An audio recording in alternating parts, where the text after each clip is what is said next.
Talk to me, my brother. Yes, sir. Do you like Dak Prescott admitting that this is a must-win game already? Oh, I love him saying this. And I'm going to tell you why I love him saying this, because I'm all over the place in terms of how this lands psychologically. Okay. But I like him saying this because Dak is saying it with a wink, with a trick up his sleeve. For him saying must win, you know what he's really saying? What's he saying? I guarantee we gonna whoop these boys' butt.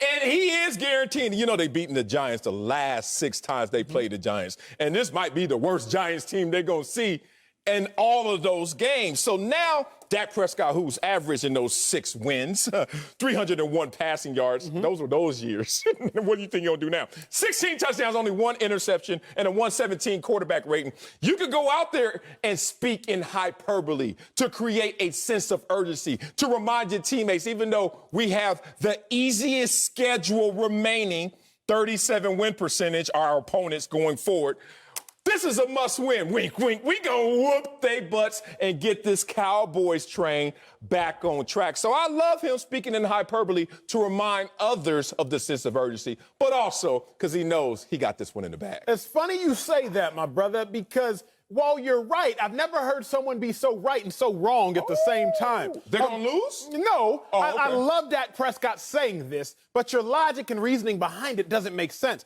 Dak Prescott, he realized this is a must-win, and it's no wink-winks. Eyes are wide open because he knows they better win this game because it's a layup.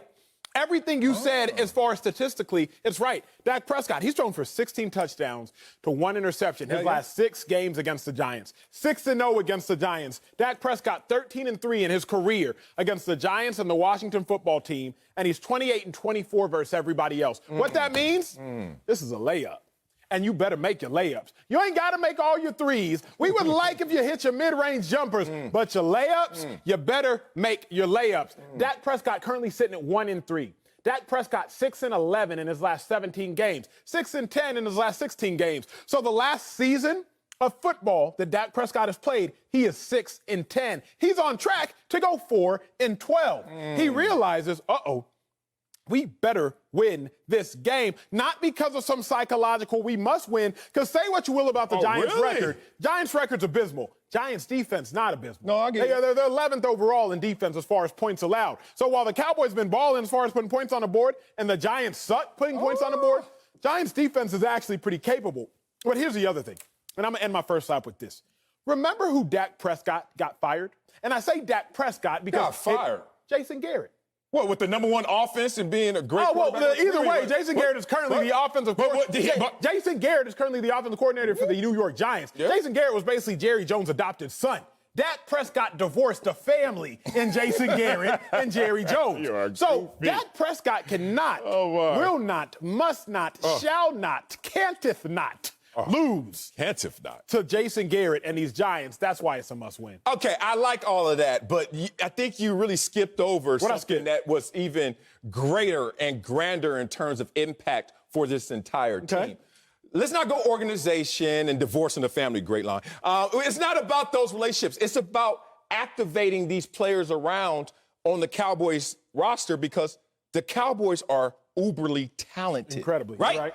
So talented that you're looking at them like, why are we underachieving? It has to be right here because it certainly ain't right here. Absolutely. So you got to play mind games. You got to get into wordplay. You got to start saying, since we're more talented, I can't say that sounds obnoxious. Guess what I will say? This is a must-win. Wink, wink, we gonna win.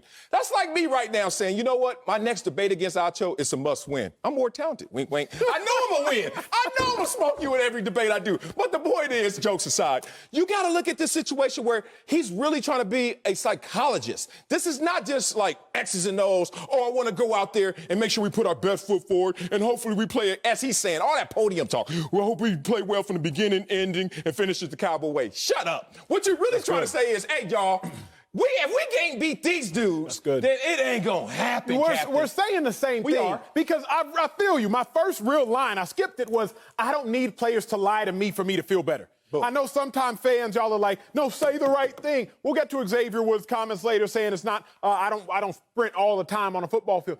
I don't need Dak to lie to me. Football cliches. We're going to treat this game like every other game. This is just the most important game because it's the next game. I don't need that. Joe Judge, head coach for the Giants, he fed the Giants all the cliches in the world introductory press conference. They're 0-4. Yeah. Cliches are meaningless. Stop playing. Dak, I don't need your cliches. I like how you gave me the real. But you also have to remember, Marcellus, Dak knows if they lose, 6.8% chance the Cowboys make the playoffs. Dak Prescott, I don't think, Marcellus, that Dak is as confident as you are. What do you mean? By you saying, I know we're going to win this game. They don't know that. They lost to the Browns, sir.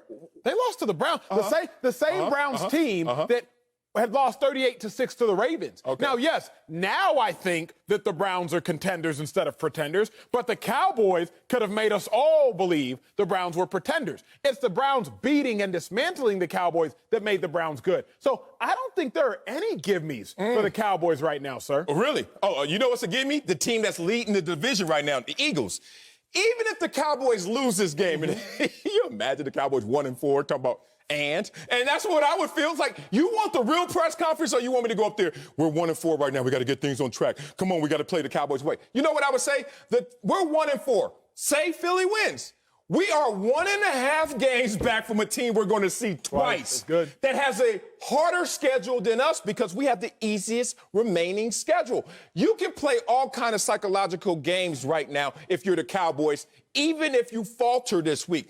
That's why we got it. But he knows, bro, because you've been in locker rooms much longer than I. He knows if we lose to the Giants, the second worst team in the league, behind the Jets, we're savior in front of us. The sorriest team we're going to see this year, we must beat them. Wink, wink. I get everybody. They know that. Not right now. Not the way they're playing. Okay, right not now. The way they're playing. Not right now. Not right but if you lose to the Giants, you're capable of losing to anyone. And that's what the Cowboys and Dak Prescott poetic right there.